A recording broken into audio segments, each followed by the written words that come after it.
Bonjour, on se retrouve aujourd'hui pour un tirage un peu particulier, un tirage que j'ai eu envie de faire, parce que je ne vous fais plus de tirage le vendredi sur la semaine à venir. Du coup j'avais envie de vous faire un tirage un petit peu en rapport avec les lunaisons, pour avoir une perspective un petit peu sur du long terme, voilà. Donc j'ai décidé de faire ce tirage pour la période donc de la nouvelle lune, je vais y réussir à parler, je vous promets, hein. Donc de la nouvelle lune du 23 et qui ira jusqu'à la pleine lune du 7 mai. Voilà, la prochaine pleine lune du 7 mai. Donc, cette nouvelle lune, moi j'ai commencé par faire un petit peu de numérologie autour de la date en fait de cette nouvelle lune. Cette nouvelle lune en fait elle va nous demander à chacun un travail sérieux sur la réflexion sur l'avenir parce qu'en fait son chiffre c'est le 4. Voilà. Et du coup elle va nous demander un travail sérieux sur l'avenir, de bien réfléchir en fait à ce qu'on veut mettre en place par la suite, etc. Parce que ce qu'elle va nous faire vivre, c'est un petit peu de privation. Ça peut être aussi de la fatigue. On peut se sentir privé de beaucoup de choses ou de gens en fait, hein, et être fatigué un petit peu par rapport aux énergies ambiantes, par rapport à ce qui se passe autour de nous. Ça peut être une fatigue émotionnelle, une fatigue nerveuse, une fatigue physique, peu importe, hein. Chacun d'entre nous en fait devra réfléchir à ce qu'il souhaite après ça, en fait, hein, pour ne pas revivre cette fatigue, pour ne plus revivre cette fatigue. Chacun d'entre nous devra essayer de voir comment s'engager pour faire bouger les choses. Ce travail va clairement nous demander beaucoup d'énergie, d'accord, mais ce travail restera nécessaire et essentiel même à la suite des événements. Il s'agit de concrétiser des concepts, des idées, des idéaux en fait, hein, pour la suite, de garder l'esprit logique, de garder ou plutôt de développer une forme de prévoyance, une forme de recul par rapport aux choses pour nous sortir de cette situation, une sorte de recul par rapport à ce qu'on vit actuellement pour justement avoir l'esprit clair et ne pas retomber dans nos travers individuels mais aussi collectifs. Voilà. Ensuite, donc, comme vous le voyez, j'ai décidé de faire un petit tirage. Je vous montre la boîte. J'ai pris le Angel Tarot. Voilà. Donc j'ai décidé de faire... le lien sera en barre d'informations, hein, pour ceux que ça intéresse. J'ai décidé donc de faire un tirage en 10 cartes. Alors, les 4 premières cartes, c'est pour ça que je les ai vraiment séparées. Alors j'ai essayé de faire comme je pouvais, hein, pour que vous puissiez voir toutes les cartes à l'écran. Les 4 premières cartes vont être plutôt ce que nous vivons encore et ce que nous vivions encore hier, c'est-à-dire ce que nous a apporté la précédente pleine lune, ce que l'on avait à retirer un petit peu de tout ça, ce que l'on avait à comprendre un petit peu de tout ça, etc. Le travail qui a été fait, ou non d'ailleurs, hein, peu importe, chacun d'entre nous voit midi à sa porte. Ensuite, les 2 cartes qui sont ici, ça va représenter ce que cette nouvelle lune peut, j'ai bien dit peut, j'ai pas dit à nous offrir, mais peut nous offrir, et ce que nous voulons au final, nous, ce que nous souhaitons en fait, hein, d'une manière générale, c'est des énergies générales, hein. Donc ce que nous souhaitons de manière générale. Et les 4 dernières cartes vont nous parler de la réalité de ce qui sera, de comment nous allons le vivre finalement, comment nous allons vivre finalement cette nouvelle lune, notre rapport aux autres, et la dernière sera la suite évidemment, la jonction avec la pleine lune du 7 mai. Voilà. C'est parti. Donc, en première carte, la question que j'ai posée pour cette première carte, c'est ce que chacun d'entre nous, en fait, avait à retenir de la précédente pleine lune. Voilà. Donc, ce que nous avions à retenir avec le 5 de coupe, c'était l'acceptation de la perte. C'était une forme de résilience. C'était accueillir ce qui est, savoir accueillir ce qui est, apprendre à accueillir ce qui est, sans forcément trop regretter ce qui était. Bien sûr qu'il y a une forme de regret, il y a une forme de nostalgie sur ce qui était, une forme de manque, mais ce que nous avions à apprendre, c'était à accueillir et à composer avec ce qui nous restait. Il y a des incertitudes forcément pour la suite, et bien ces incertitudes auraient dû être commencer en tout cas à être traitées par une forme de réflexion sur les changements à mettre en place concrètement dans nos vies individuellement je veux dire, voilà, de chacun d'entre nous, en fait, apprendre à accepter nos erreurs, nos bévues, nos échecs, pour accueillir les solutions qui nous permettront de sortir de ça. Voilà ce que la précédente pleine lune avait à nous offrir, à mettre en lumière les échecs, les problèmes, les dysfonctionnements pour nous aider à les solutionner, en fait, hein, en les acceptant. En fait, accepter que les choses n'aillent pas forcément dans le sens que nous avions prévu, mais qu'il va falloir composer et avec l'imprévu. Et voilà, c'est ce que ça avait à nous apprendre.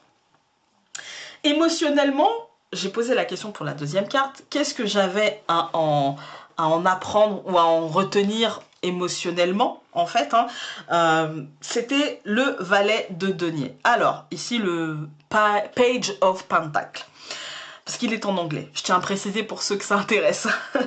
Donc, ce que nous avions à émotionnellement, en fait, à en retenir, ce que ça avait émotionnellement à nous apprendre, parce que là, c'était concrètement, en fait, hein, concrètement, voilà, et dans la vie concrète, on va dire, hein, au quotidien.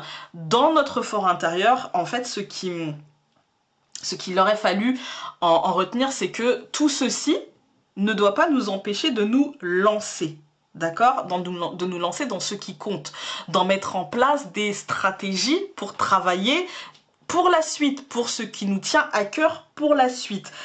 Dépasser aussi les fausses idées sur nous-mêmes, genre par exemple, je ne suis pas faite pour le jardinage, pour le bricolage, pour le sport, et en fait cette période-là nous a peut-être montré que au contraire c'était juste par flemme qu'on s'y mettait pas, mais que au final on n'est pas moins doué que quelqu'un d'autre, ou au contraire peut-être qu'on s'est dit ouais je vais pouvoir faire ci, faire ça, et au final, on se rend compte qu'on n'aime pas trop ça, quoi. C'est ça que ça avait émotionnellement à nous apprendre, c'est-à-dire à dépasser les idées reçues. Si j'avais plus de temps, eh bien, je ferais du sport. Et en fait, là, on a du temps et on ne fait pas de sport. Donc, c'est une idée reçue. Ce n'est pas à cause du manque de temps, c'est peut-être parce que juste, j'aime pas ça. Voilà. Ça avait ça aussi à nous apprendre. Pour moi, si vous ne perdez pas de vue la réalité de ce qui est, vous allez réussir à dépasser peut-être des choses, des fausses idées, des idées reçues sur vous-même, sur le monde, sur voilà. Vous allez réussir à dépasser tout ça. La chance sourit aux audacieux, ne l'oubliez pas. Et l'audace, c'est aussi savoir ce qui est bon pour nous de ce qui ne l'est pas. Et voilà, c'est ça aussi, avoir du style et du panache, c'est savoir être honnête avec soi-même et se dire ça j'aime bien, ça j'aime pas, et ne pas se cacher derrière des si j'avais plus de temps, voilà, hein. C'est ça aussi que ça avait à nous apprendre.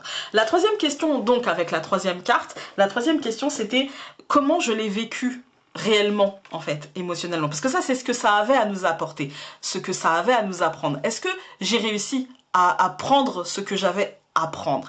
Eh bien, la réponse à cette question, c'était que ce que j'ai réussi à faire, c'est que j'ai réussi à avoir quelques résultats, mais au prix de beaucoup d'efforts, au prix d'une réflexion très soutenue, peut-être parce que j'ai du mal à percevoir la réalité des choses, en fait, peut-être parce que j'ai du mal à percevoir l'évolution, je me disperse peut-être, hein, je me disperse. C'est une évaluation mentale qui a été compliquée, c'est une évaluation émotionnelle qui a été compliqué. C'est une réflexion justement sur les habitudes et les fausses idées, les idées reçues, etc. qui est encore en cours. En cours de téléchargement, j'ai envie de vous dire. Parce que les schémas instinctifs, les schémas habituels sont très difficiles à dépasser. Et c'est ça, la réalité de ce que nous avons tous vécu émotionnellement, c'est qu'on a eu du mal à dépasser une forme d'obsession, je réfléchis, hein, qu'est-ce que je vais pouvoir changer, qu'est-ce que je vais pouvoir faire, mais objectivement, j'ai plein d'idées reçues qui me bloquent, et objectivement, c'est difficile de dépasser ça, en fait, hein. Voilà. Ensuite, donc la quatrième question que j'ai posée, c'est mon rapport, en fait, aux autres pendant la période donc de cette pleine lune, hein, jusqu'à aujourd'hui.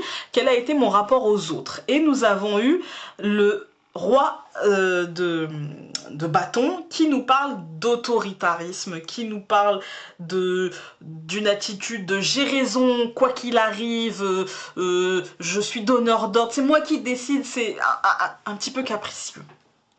un petit peu capricieux, un petit peu individualiste, un petit peu auto-centré, un peu trop peut-être, hein, mais en même temps peut-être que vous en aviez besoin. Peut-être que vous en aviez besoin, parce que il n'est pas renversé, donc on n'a pas un truc, un problème avec l'autorité où on serait en conflit constant, machin. Peut-être que vous aviez besoin de ça, de reprendre les rênes un petit peu. Et du coup, vous savez, peut-être, pour moi, avec le roi de bâton et vu la période et vu le tirage, peut-être qu'on a senti, surtout avec cette carte-là, que nos actions pouvaient être entravées, pouvaient être... Enfin, en tout cas, c'est comme ça qu'on l'a ressenti. Et du coup, notre réaction première a été, non, c'est moi qui commande, quoi. Ça va, là, c'est bon, hein, de reprendre les rênes un petit peu.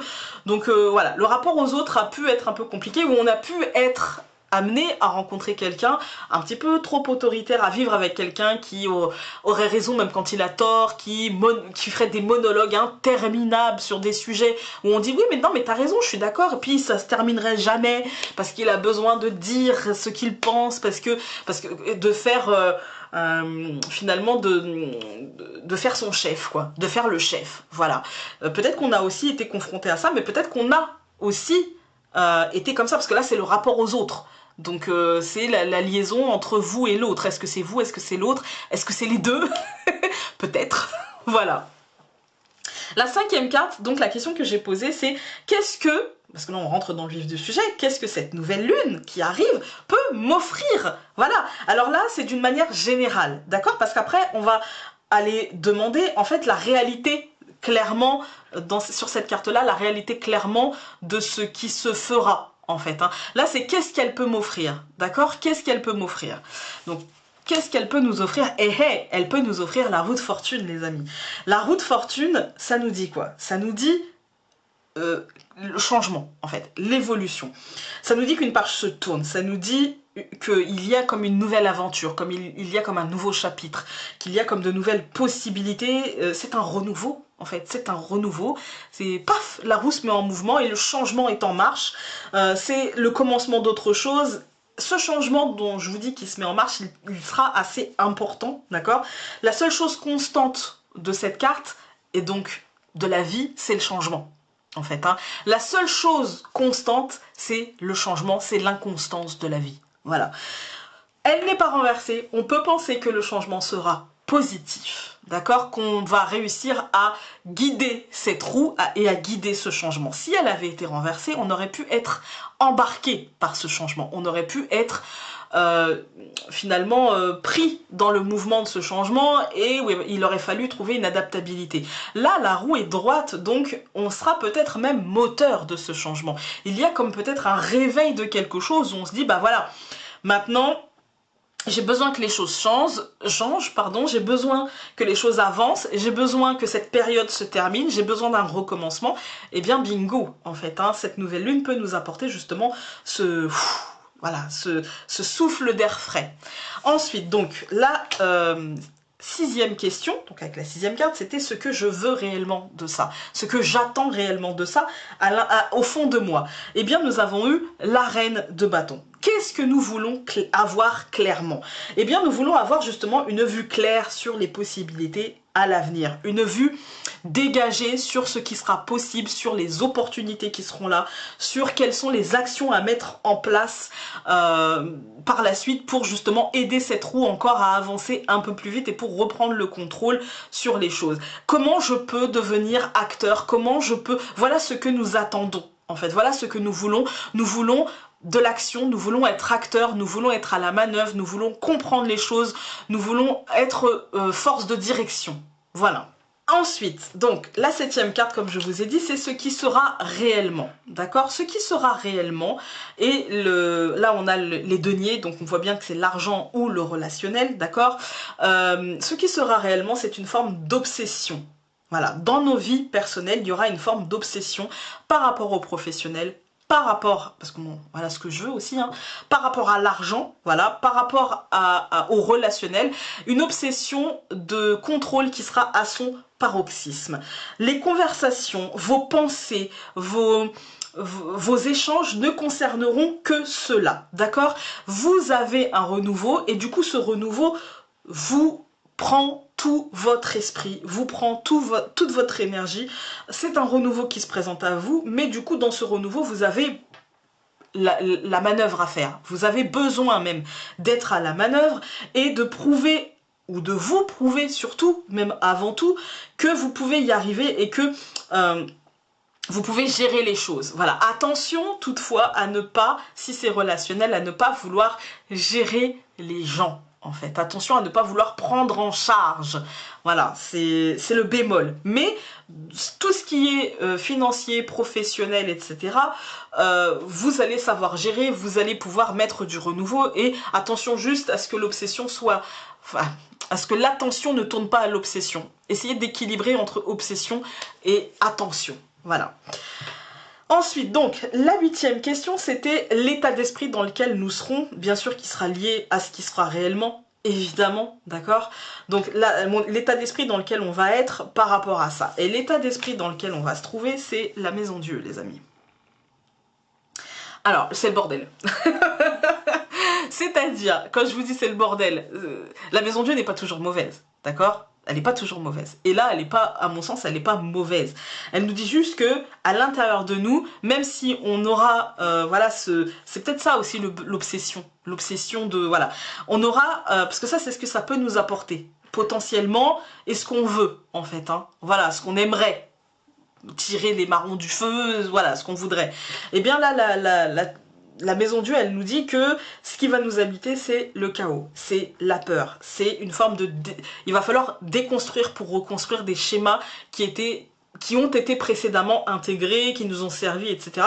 Il y a une force de déconstruction qui va être à l'œuvre, mais pour du positif, puisque en fait, c'est pour vous faire et nous faire tous évoluer dans un renouveau, dans un changement en fait. Hein. Cette nouvelle lune, elle va nous faire avancer et du coup, paf, ça va casser des certitudes. Donc on peut se sentir menacé dans ce changement. On peut, si vous vous braquez sur vos peurs parce que vous sentez le monde bouger, vous allez le vivre d'une manière catastrophique, d'accord? Par contre, si vous le vivez dans la certitude que ce qui sera déconstruit laissera la place pour reconstruire autre chose, vous pouvez le vivre très bien. Et c'est là l'équilibre entre les obsessions et l'attention que demandent les choses. Vous voyez? C'est deux notions différentes. Si certains auront cette notion-là de, voilà, je fais l'équilibre, la balance entre je donne de l'attention à ceux qui m'en demandent, aux situations, aux relations, aux finances, voilà, peu importe, à ce qui me demande de l'attention, mais que cela ne tourne pas à l'obsession parce que je sais que les choses bougent et je sais que rien n'est figé dans le marbre et que pour l'instant, la seule règle est l'incertitude, tout ira pour le mieux. Ceux qui continueront à poursuivre des chimères de non mais en fait il faut que je sauve les meubles, il faut que j'essaye de nanani nanana, non, ceux qui seront peu adaptables vivront un cataclysme émotionnel d'une manière là certaine, voilà. Ensuite, la 9e carte, j'ai demandé justement donc notre relation aux autres dans cette nouvelle lune en fait, hein, pareil qu'ici, hein, la relation aux autres. Eh bien, ici nous avons le 6 de bâton qui correspond à la rancune, à l'orgueil, au désaccord, mais qui seront dépassés, qui vont pouvoir peut-être être laissés derrière si jamais, parce que là elle est renversée, donc nous avons donc le 6 de bâton qui va nous parler d'orgueil, qui va nous parler peut-être aussi de rancune, voilà, peut-être aussi de rancune, tout du moins de désaccord, voilà, on se braque sur les opinions des autres, sur ce qu'ils disent, sur ce qui est fait, on est dans le paraître, on n'est pas forcément dans le être, vous voyez, on n'est pas dans le je suis et j'en ai conscience, on est dans le il faut que je paraisse, voilà. Ça peut représenter aussi une forme de consolation de l'ego par la réussite. J'ai réussi quelque chose, même si c'est pas forcément ce que je voulais. Au final, aujourd'hui, en fait, hein, avec le recul, c'est pas forcément ce que je voulais, mais au final, ça console mon ego. Même si ça a peu d'importance au final. Voilà, ça nourrit une partie de nous, mais pas une partie essentielle aujourd'hui. Donc le rapport aux autres, attention parce qu'il peut être superficiel, d'accord? parce que on n'est pas, c'est pas ce que ça nous demande en premier lieu, donc c'est pas mauvais. Mais le rapport aux autres, il peut être superficiel, il peut être, voilà, c'est en même temps, on n'est pas encore dans une reprise concrète, totale, voilà, hein, parce que c'est apparemment le 11 mai et que là, la pleine lune, ça va être le 7 mai. Donc là, ce sera plutôt la pleine lune qui nous donnera le rapport aux autres. Voilà, là, on est dans un rapport de superficialité, en fait, avec une distance, une distorsion qui n'est pas très juste. Voilà. Ensuite, donc, la dernière carte, donc justement, qui va nous parler de cette prochaine pleine lune, eh bien, nous allons avoir le roi de coupe, et du coup, il va nous parler de maîtrise de nos émotions. Le roi de coupe, il nous dit, voilà, on va bien maîtriser nos émotions. C'est quelqu'un d'efficace dans l'urgence. Donc, il est possible que, justement, dans cette reprise, pendant la pleine lune, hein, après la pleine lune du 7 mai, dans cette reprise, il y ait peut-être des urgences, il y ait peut-être des décisions à prendre, des choses comme ça. Nous serons efficaces dans l'urgence, il y aura des bonnes décisions qui seront prises, il y a un calme et une réflexion qui aura été travaillée en amont. Du coup, vous voyez, comme quoi le travail de la nouvelle lune sert aussi pour la pleine lune et vice versa. Hein. Donc le calme et la réflexion seront de mise et il y aura une bonne adaptabilité parce qu'on aura dépassé cette maison Dieu en fait hein, qui est problématique. On va dire, hein, parce que c'est l'état d'esprit, donc c'est un peu problématique, donc je pense qu'on aura dépassé ça, et que là, aujourd'hui, enfin, pour la pleine lune, pour les énergies de la pleine lune du 7 mai, on va plutôt nous parler d'adaptabilité qui sera existante, et qui se fera, je dirais pas naturellement, mais qui se fera grâce à une bonne maîtrise de nos émotions. Voilà. Écoutez, moi je pense que ce tirage, cette forme de tirage est plutôt pas mal. J'ai envie de vous dire que il y a aussi le fait que cette pleine lune soit en Scorpion, d'accord, Scorpion étant un signe d'eau, c'est un signe émotionnel. C'est pas le signe le plus apaisé émotionnellement, d'accord, mais c'est une forme pour moi d'équilibre quand même, hein, qui est quand même trouvée, même si le scorpion pique, évidemment, voilà, mais justement, il se laisse pas embêter non plus, donc il y a une forme d'équilibre, il y a une forme de maîtrise, il y a une forme de... Ça peut parler, voilà. Je vous le signale pour les férus d'astrologie, même si je n'ai pas travaillé l'astrologie, mais plutôt j'ai essayé de travailler, parce que j'ai remarqué que beaucoup de chaînes faisaient des tirages comme ça, et travaillaient beaucoup l'astrologie, et du coup j'avais envie de faire différemment, travailler ça avec le tarot, avec mon intuition, avec la numérologie, et voilà, c'est chacun fait comme il le sent, comme ça il y en a pour tout le monde. J'espère que ce tirage aura pu vous être utile, dites-moi si ça vous a plu. J'en ferai sûrement un autre un petit peu avant la pleine lune donc du 7 mai. Je pense que je ferai ça tous les 15 jours, pleine lune, nouvelle lune, pendant le temps du confinement. Et j'ai même envie peut-être de... On verra par la suite comment je reprendrai les tirages du vendredi. Est-ce que j'intégrerai pas ça? Je sais pas, on verra. On verra, est-ce que ce sera pas plutôt axé sur la lune? Je me tourne vers ça, je commence à me tourner vers ça. J'ai envie de changement, en fait. Donc, sur ce, je vous embrasse très fort.